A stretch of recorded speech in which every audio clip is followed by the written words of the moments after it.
So I'm still growing. You got your property. That one you bought cash. Well, you're here to talk about more creative financing. So let's finish that story. Then we'll get into the investment stuff. When I moved into this property, I was working with a seller that, I think I already had this property under contract, but it's kind of like just because you have a property under contract doesn't mean that it's going to go through. So I moved into this property and I had a contract for another property in a way better neighborhood, way better condition, probably like worth 3 times, 4 times as much. It was subject to. She agreed to sell it to me subject to. This is a private seller, a FSBO? I found her through virtual driving for dollars. Virtual driving for dollars. Virtual driving for dollars, Google Maps, just looking through the neighborhood online. And I was like, I saw this house, just a little bit of, it wasn't anything like majorly wrong, but I saw just like a little clutter up under the garage port, up under the carport. So I did some research and looked up the property. I saw that it had recently, the seller had recently posted it on the MLS to be sold, but it was only up there for a short amount of time before it was taken down. So I'm like, it went up and went down. It was posted for sale, and then I think it was on like a day or so. Like it wasn't there long. So I'm like, okay, so she's interested in selling because she's been working with a realtor. That's true. So I wrote her a letter, direct mail. She called me back and said she is interested in selling. So I did the whole back end thing with her. You know, I didn't just go to her house and say, "Will you sell me this property subject to?" I gave her the price that I could pay as an investor.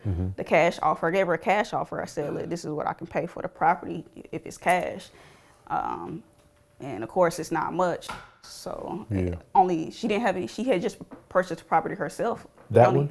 Yeah, she only purchased the property herself she only had it for like a year or so. There was no equity. There was no equity in it. Yeah. So of course, that cash offer wouldn't do her much good. She can't take the cash offer. Right. Yeah. So I told her, I think I gave her like 3 different options. I can't remember what the third one was, but I know I gave her, I think I said maybe we could like lease to own for the seller, like sublease. I don't know. I forgot the third option that I gave her, but she liked subject.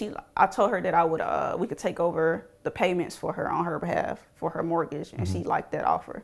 And then I told her that I didn't have to do this. Looking back, I'm thinking like maybe I shouldn't have said nothing because I just went ahead and offered her $5,000. You know, just for moving. That's a good day. Exactly. That's a good day. Good. I went from making nothing to $5,000. Yeah. That's a good daggone day. Yeah. So this is where I wanted to get y'all to creative real estate buying. You weren't born knowing this stuff. What took you to trying to get into this creative stuff as opposed to just wanting? Because some people I wholesale for like 10 years before I was trying to even get into doing this stuff. That's a good question. I guess because I saw on YouTube that it was probably you were on YouTube. You were talking about subject twos. There was other people talking about creative financing as well. So I guess I thought I'd just try it and see. I had no idea it was gonna work, but it happened to work out.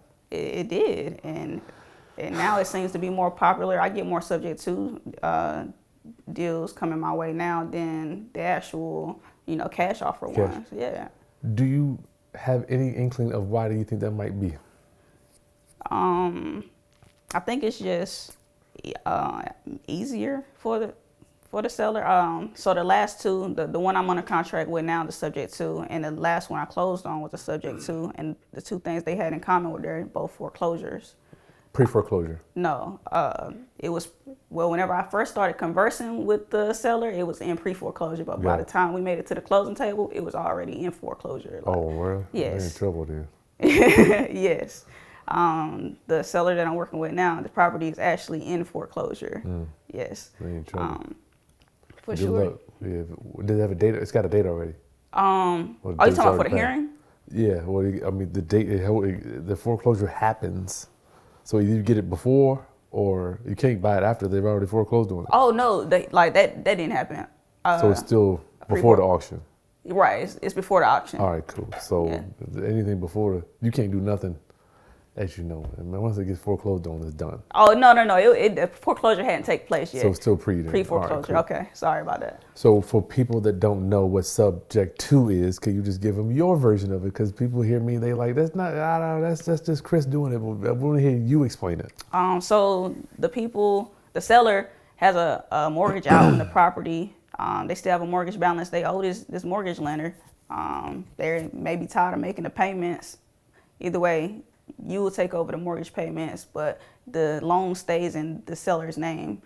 You just make the payments on their behalf each month.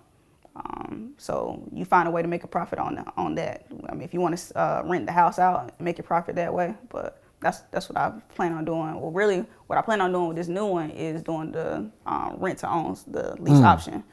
So I hope to have a tenant buyer. And I do have a lot of interest in the property right now as far as rent to own. So hopefully it works out because I'm not looking forward to doing any repairs.